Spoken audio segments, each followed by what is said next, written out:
Parfois, j'ai l'impression que la démocratie elle-même est dépassée. Peut-être qu'un jour, les moteurs de recherche et les réseaux sociaux aboliront la politique. Les algorithmes définiront la meilleure forme de société possible pour les hommes. Et j'aurai un frigo intelligent pour me rappeler que j'ai encore oublié d'acheter du lait. Les grands hommes de notre époque, ce ne sont plus les politiciens. Ce sont les gérants des startups, les geeks entrepreneurs, tous ceux qui, dans leur ruche ou Fab Lab, développent la prochaine innovation numérique.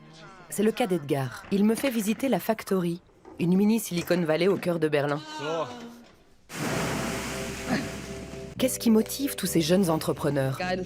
Faire fortune rapidement ou changer le monde? Tu as quel âge? 31 ans.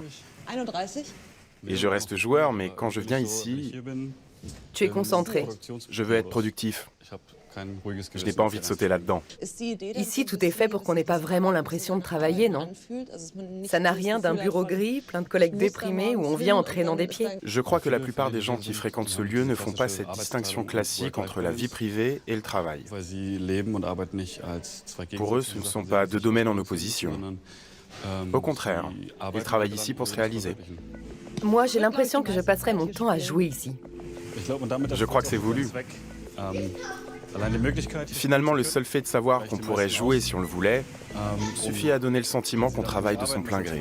Quand tu auras mené à bien ton projet actuel, tu continueras sur ta lancée pour essayer d'améliorer le monde? Quand on se dit qu'on est capable de changer le monde, c'est simplement le signe qu'on croit en soi, qu'on a de l'assurance. C'est une forme positive de mégalomanie, en fait. Tu as des idées utopiques en dehors des questions de mobilité? C'est un peu bateau comme question. Mais comment tu te représentes le monde idéal? Tout sera décentralisé et facile. Ce sera un monde sans les désagréments et les petites contrariétés du quotidien. Vous avez l'esprit pratique. Vous nous facilitez la vie.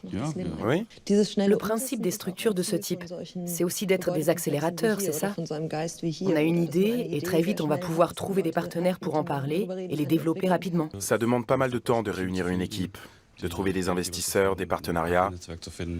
Ici, tous les circuits sont raccourcis. On gagne du temps. Mais ça va déjà assez vite, non? Non, Il faut encore accélérer? il faut aller plus vite que les autres.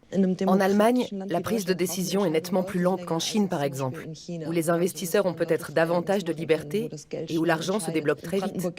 Dans le Brandebourg, il y a des coins où on ne capte même pas les réseaux mobiles.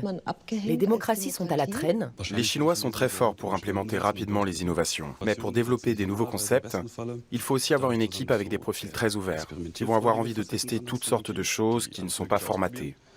Des personnes bordéliques qui partent dans tous les sens, si tu veux. Ensuite, il faut des gens capables de mettre tout ça en œuvre rapidement. On entrave l'innovation quand on ne laisse pas cette liberté de penser aux développeurs. Pour Edgar, l'intelligence artificielle et les algorithmes sont voués à faire de ce bas monde un paradis. Apparemment, c'est la constante de toutes les utopies. Éradiquer la souffrance et transformer l'existence en séjour éternel dans un spa de luxe.